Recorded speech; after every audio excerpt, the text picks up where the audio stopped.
Tommy Carvalho was featherweight champion in the Police Athletic League when he was 15 years old. That might not sound like much of a title to you or me, but for Tommy, it was a point of pride. He married young, straight out of high school, and developed an addiction to Vicodin that he managed to kick, possibly by reminding himself that for a span of time in his golden youth, there wasn't another boy on the south coast of Massachusetts who could knock him down. The marriage ended after a year. He still saw his ex-wife regularly and liked to cook her dinner once or twice a week without asking questions about how she spent the rest of her time or affections. We had never been very close growing up, but Tommy was part of my Thursday evening pickup basketball game.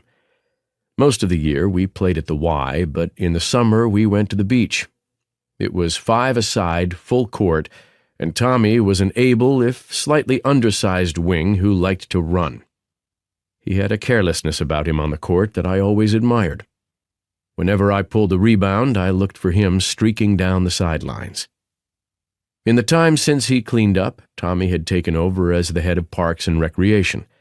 He was the one who had suggested laying the new blacktop on the public beach courts several years before, and whenever we wanted to play late, he carried a master key to turn on the lights. We would all throw in $1 or $2 afterward toward the electricity bill. It seemed to me he had settled into a nice, tranquil life, all things considered, and it surprised me that summer when he brought up the possibility of escape. At first, I took it for a joke, but after he kept finding ways of steering the conversation back in that direction, I decided there was probably more to it. "You should take a vacation," I suggested. "Go somewhere warm. Have a cocktail." "I don't want a vacation," he said. "We've got beaches right here." "Then go somewhere cold. Fly to Iceland. It's light out all night." "I'm not some goddamn tourist," he said. That was the problem. When you got right down to it, Tommy had a lot of pride. "Well," I said, "tell me where you want to go." "Somewhere they won't find me." "Who's they?" The question only made him upset.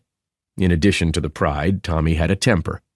We were sitting at a table outside Alphonse's cafe across the street from the playground. The court lights were still on, and they cast a strange, sidelong glow over Tommy's gaunt features. "Look," I said, "unless you've got a reason, there's no point in dwelling on it. It's not something you do for recreation. You've got to have a plan and a hell of a motivation." "I've got one," he said. "You wouldn't understand, but I've got a motivation all right." "What is it?" He leaned in close and lowered his voice. Before, he'd been bellowing. "Ever wake up in the morning and you don't recognize yourself?" "Sure, everyone does." "Maybe. I don't know about everyone. I know what I see. A fucking stranger." "You think you won't see a stranger if you wake up in France?" "Who said anything about France, for Christ's sake?" It was true. Nobody had. I pulled another beer out of the bucket, and we talked for a while about the game. Talking about pickup was never simple. Our weekly crew had 12, but we usually brought out 3 or 4 irregulars. The losers would have to regroup and shoot for the right to play again, with an informal agreement that a man shouldn't be left out more than a game at a time. The teams therefore disassembled and reformed with new pieces and styles, and it was difficult to speak of a single game in any meaningful way unless there had been a winning streak. Instead, you had to talk about feel and flow and other vague notions that brushed up against the spiritual.